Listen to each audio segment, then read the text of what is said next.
మా బ్యాచ్ మొత్తాన్ని బయటికి నెట్టేశారు. ఆ రోజు ఆ కోపంతోనే పెట్టిన సత్రమే ఇది. అంతేగాని డబ్బులు ఎక్కువైపోయి, సేవ చేసే గుణం ఎక్కువై, భక్తి ఎక్కువై మాత్రం పెట్టలేము.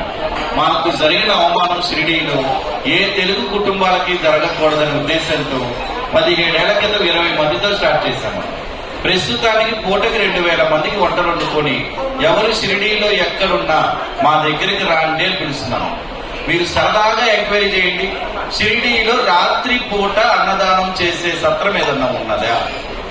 మీరు 3-4 రోజులు జస్ట్ సరదాగా ఎంక్వైరీ చేయండి. ఏ ఒక్క సత్రం, సొంత బిల్డింగులు ఉన్న వాళ్ళు కూడా మాకెందుకని ఆపేశారండి. ఎవరు ధైర్యం చేయట్లా. ఇన్ని ముచ్చట్లు చెప్పి నేను కూడా లాక్డౌన్స్ తర్వాత నైట్ భోజనాలు ఆపేస్తా ఉన్నాడు, ఖర్చులు భరించలేక. దీన్ని ఎలాగైనా కాపాడుకోవాలని బయట టిఫిన్ సెంటర్ పెట్టారు. 2-3 లాడ్జింగ్స్ తీసుకున్నాను. వీటి మీద నెలకి 3.5 లక్షల ఆదాయం బయటికి తీసి దీని అన్నదానంలో కలుపుకున్నాను. జనం ఇచ్చే డబ్బులతోనే చేయాలనుకుంటే అందరిలాగా నేను కూడా కూడబెట్టి ఆపేయచ్చాడు. ఎందుకంటే అనుకున్నంత చిన్న పని కాదండి. అన్ని మనం కొనుక్కుంటేనే వస్తాయండి, ఫ్రీగా ఏమీ రావు. అందువల్ల మనం తాగే వాటర్ కూడా మినరలండి.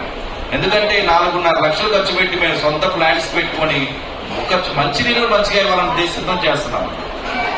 చూసే అంత చిన్న విషయం కాదు. వేస్ట్ చేయవాకండి. కావాల్సిన వరకు అడిగి పెట్టించుకోండి. చివరిలో ఎవరైతే రైస్ పారేస్తారో ఒక 1000 రూపాయలు హుండీలో వేసి పారేసేయండి.